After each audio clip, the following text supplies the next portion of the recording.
रवि अब हर सुबह चाय के ठेले पर जाता, पानी गर्म करता, अदरक कूटता और ताज़ी चाय बनाता। उसकी चाय की खुशबू दूर दूर तक फैलने लगी थी।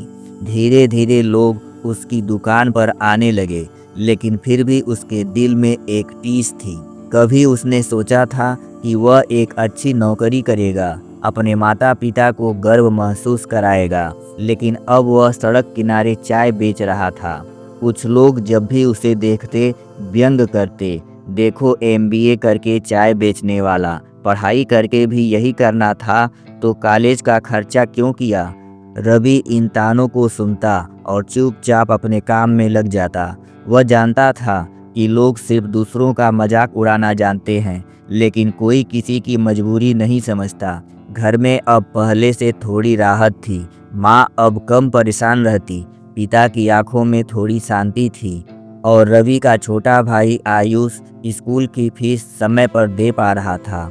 एक दिन माँ ने उससे कहा, बेटा जब तुम नौकरी ढूंढने गए थे तब मैं रोज भगवान से प्रार्थना करती थी कि तुम्हें कोई काम मिल जाए। मुझे नहीं पता था कि भगवान तुम्हें इस रूप में काम देंगे।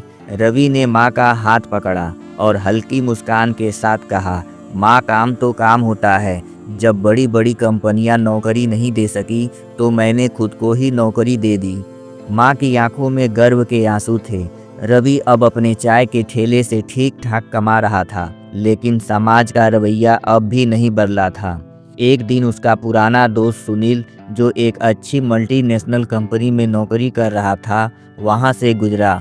उसने रवि को देखकर व्यंग किया, यार तू भी ना इतना पढ़ाई किया और अब चाय बेच रहा है। अगर यही करना था तो स्कूल कॉलेज में मेहनत क्यों की। रवि ने गहरी सांस ली और मुस्कुराकर जवाब दिया, यार तुम्हारी कंपनी में नौकरी के लिए अप्लाई किया था, लेकिन तुम्हारे बॉस ने कहा कि अनुभव चाहिए।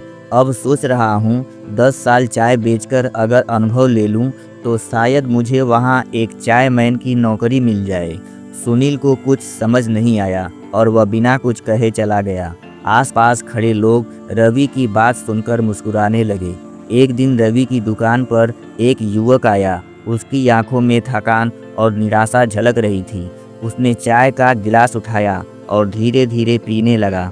रवि ने उससे पूछा, भाई तुम बहुत परेशान लग रहे हो, कुछ दिक्कत है? युवक ने सिर झुकाकर कहा, भैया मैंने इंजीनियरिंग की थी, 4 साल मेहनत करके पढ़ाई की, लेकिन आज नौकरी नहीं है।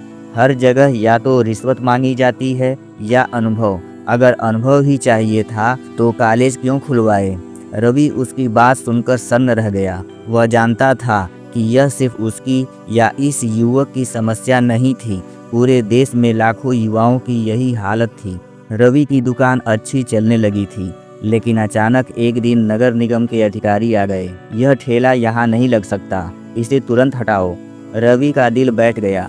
उसने अधिकारी से विनती की, साहब मैं मेहनत से काम कर रहा हूँ, मेरी दुकान मत हटाइए। लेकिन अधिकारी नहीं माने।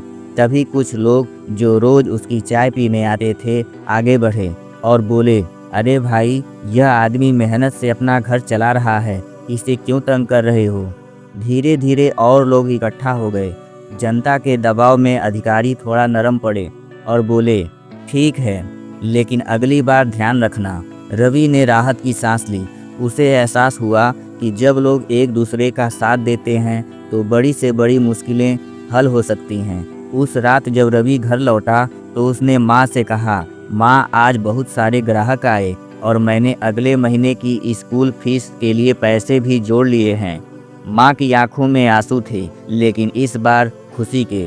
रवि को एहसास हो गया था कि बेरोजगारी की समस्या भले ही बनी रहे, लेकिन अगर हम खुद मेहनत करें और खुद अपने रास्ते बनाएं तो कोई हमें रोक नहीं सकता।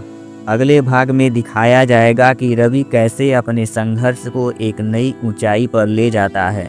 देखते रहें हौसले की उड़ान।